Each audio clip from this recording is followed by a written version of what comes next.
Do you remember not long ago, QAnon cultists were traveling down to Dallas to see JFK Jr.? Yeah, they're still there. We haven't been talking about it in the interim, not every day anyway, but they are still there. They've apparently set up their own little micro Q culture in that area. And the thing is, you can sustain crazy with things like, hey, JFK will be here soon, or maybe Robin Williams will show up for a little bit, but you have to add in new elements to keep people interested. And they have in fact done that. So we're gonna tell you about some of their new little traditions that this group has taken up. But you should understand that they are going to Dallas because of this guy, Michael Protzman, who once ran a Washington-based demolition company and has now built an impressive following trafficking conspiracy theories on his Telegram channel, -48, I guess, or whatever. He's a random guy. Like, he's not even Q. Why do they care about what he says? It was weird enough that they thought Q, who was just a random guy, had secret information about the US government. So then a couple years go by, people on Telegram like analyze what Q is saying. And then once Q goes away, you just keep listening to those randos. They don't have any extra information. He's not even claiming to have information from inside of the US government. But anyway, they are still there following him. And he has attempted to tie their belief system into updates in the news. So here's an example of that. In recent weeks, he and his followers have claimed that President Joe Biden and former Vice President Mike Pence have been dead for years. I don't know, I guess just all vice presidents are dead, I don't know. In one Telegram post, he also promoted a conspiracy theory that Biden had orchestrated a fatal car ramming at a holiday parade in Wisconsin. As the Dallas Observer points out, he did that despite the fact that he has been dead for years. So I guess somebody orchestrated it. Why? I don't know. Did it help the Biden administration? The right wing lost their mind about it. It helped them feel closer to each other. Why would Biden do this? They don't explain. Why would a dead man do this? How would a dead man do this? They don't explain that either. But a little bit of explanation perhaps comes when you see him. When you have a guy, and I understand he's just holding up an award in this, but like there's something about like an acrylic pyramid being held above someone's head that just really fits his role as cult leader. But all of that is bad. Misinformation generally is bad, and it being fed to people who have already shown an incredible level of gullibility is bad too. It gets worse once he invokes some other elements of cults, and they have done that. They now have a new thing that they're drinking. What is it? It's poison. So chlorine dioxide, which is similar to bleach, is dangerous to ingest in large quantities, and they have been doing just that. Now, in very limited quantities can be used to disinfect water. It can be used to clean things, kind of like bleach when it's diluted. Obviously, in large quantities at a high concentration, it would be very bad for you to consume that. Family members of a Delaware woman who left her husband and child to go there to be a part of their little group confirmed that she's drinking this chemical mixture containing chlorine dioxide from a communal bowl. And the author of the book, The Storm is Upon Us, Mike Rothschild, which is about the QAnon movement, says this feels like a progression. It immediately evokes images of Jonestown and Heaven's Gate.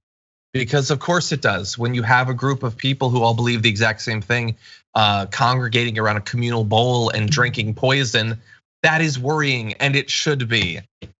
And they're doing it for this guy who he ran a demolition company, and then he got really excited about a conspiracy theory. That's it.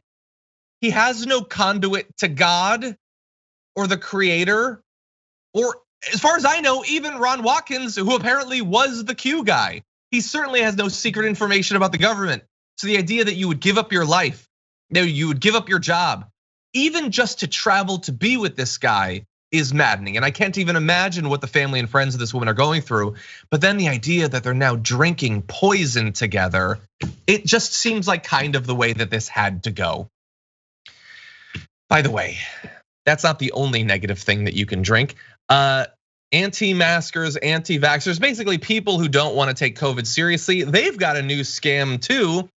People have been co-opting Melania Trump's image to promote a weight loss pill that they say is a cure for COVID. So this, as with so many other parts of these conspiracy theories, is being promoted on Telegram channels. So they are hawking a supplement that supposedly prevents COVID-19. They claim that with this supplement, which is called Medicor, it will kill every infection. Okay, so how are they promoting this? Well, they have this fake account for Senator Rand Paul that shows that Mike Pompeo apparently used it to lose weight. That right picture is not actually an accurate picture of Mike Pompeo, right? Because if it is, let's just be clear about this. Medicor won't cure COVID-19, and despite it being marketed as a weight loss drug, I don't trust any of those. But if that photo is real, he did apparently lose some weight. That's impressive. I think all of us should work to, be our best selves, I guess. Anyway, none of this is true. None of this is real. It's not gonna save you. What I love about the scam though is like they're pretty transparent about the scam. Like it is one thing to sell a bottle of this drug to someone and tell them that it'll save them from COVID. It is another thing to say only 6 bottles to better health and protection. Wait, I have to buy 6 bottles of this nonsense? That's a lot of bottles of stuff. Like, isn't it supposed to be a wonder drug? That seems like a very gradual thing at best.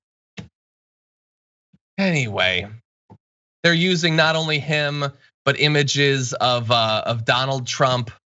They're using all of these celebrities. They're using Michael Jackson. Michael Jackson is promoting this drug to stop COVID. He's been dead for years and years. What is it about this movement that they can't accept, like how life ends at times? And some people that we liked and respect and are entertained by might eventually transition. They just can't accept that anymore. Everything has to just continue. Anyway, don't buy Medicor for any of these reasons. For some sort of rapid magical weight loss or whatever, that's a long established scam. Them trying to now encapsulate COVID-19 into it is little better. By the way, Medicor is evaluated on the Better Business Bureau at 1.04 out of 5 stars.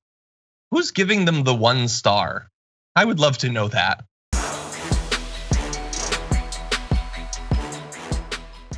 Check out the Damage Report podcast each day, wherever you get your podcasts, whether Pocket Casts or Stitcher or iTunes.